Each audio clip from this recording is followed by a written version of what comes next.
മാനസിക പീഡനം മൂലം ആത്മഹത്യ ചെയ്ത സുരേഷിന്റെ ഭൗതിക ശരീരം എയർപോർട്ടിൽ പൊതുദർശനത്തിന് വെച്ചു. നെടുമ്പാശ്ശേരി വിമാനത്താവളത്തിലെ air India airport service BMA സെക്ഷനിലെ ജീവനക്കാരനാണ് മരണമടഞ്ഞ സുരേഷ്. സുരേഷിന്റെ ആത്മഹത്യക്ക് ഉത്തരവാദികളായവർക്കെതിരെ അധികാരികൾ ശക്തമായ നടപടിയെടുക്കണമെന്ന് സിയാൽ CITU INTUC യൂണിയൻ ആവശ്യപ്പെട്ടു.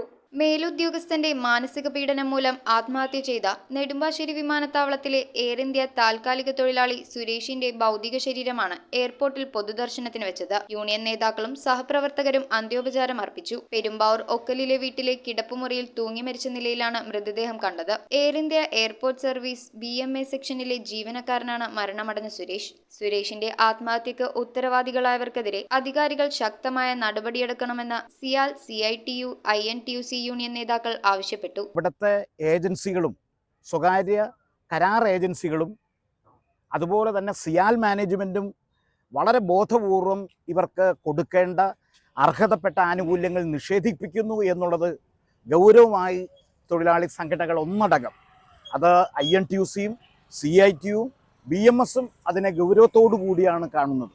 തീർച്ചയായും ഈ മരണത്തെ സംബന്ധിച്ച്, ഈ ആത്മഹത്യയെ സംബന്ധിച്ച് അന്വേഷണം നടത്തണം.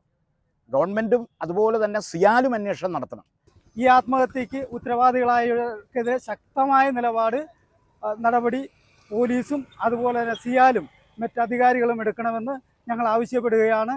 ഇനിയും ഇത്തരത്തിൽ ആവർത്തിക്കാതിരിക്കാൻ സിയാൽ ശക്തമായ നിലയിൽ ഈ കരാർ തൊഴിലാളികളോട് നീതിപൂർവകമായി ഇടപെടുന്നതിനും അതുപോലെ തന്നെ അവർക്ക് അന്തസ്സായി ജോലി ചെയ്തു പോകാവുന്ന സാഹചര്യം സിയാലിൽ ഒരുക്കണമെന്നുമാണ് ഞങ്ങൾക്ക് ആവശ്യപ്പെടാറുള്ളത്. News bureau, Ernakulam. ഒരു സാധനം വാങ്ങുമ്പോൾ അതിന്റെ ഗുണമേന്മ നമ്മൾ തിരിച്ചും മറിച്ചും നോക്കി ഉറപ്പുവരുത്തും. മികച്ച ഗുണമേന്മയ്ക്കൊപ്പം നല്ല വിലക്കുറവും കൂടെ ആയാലോ? നല്ല ഫാം ഫ്രഷ് വെജിറ്റബിൾസ്, ഗ്രോസറീസ് തുടങ്ങിയ എല്ലാ നിത്യോപയോഗ സാധനങ്ങൾക്കും വൻ വിലക്കുറവാണുള്ളത്. നിങ്ങളുടെ കുട്ടികൾക്ക് ആവശ്യമായിട്ടുള്ള എല്ലാ പഠനോപകരണങ്ങളും സജ്ജമായി കഴിഞ്ഞു. അപ്പോൾ ഈ അവധിക്കാലം ചുള്ളിക്കൽ സോൾട്ട് ഹൈപ്പർ മാർക്കറ്റിനോടൊപ്പം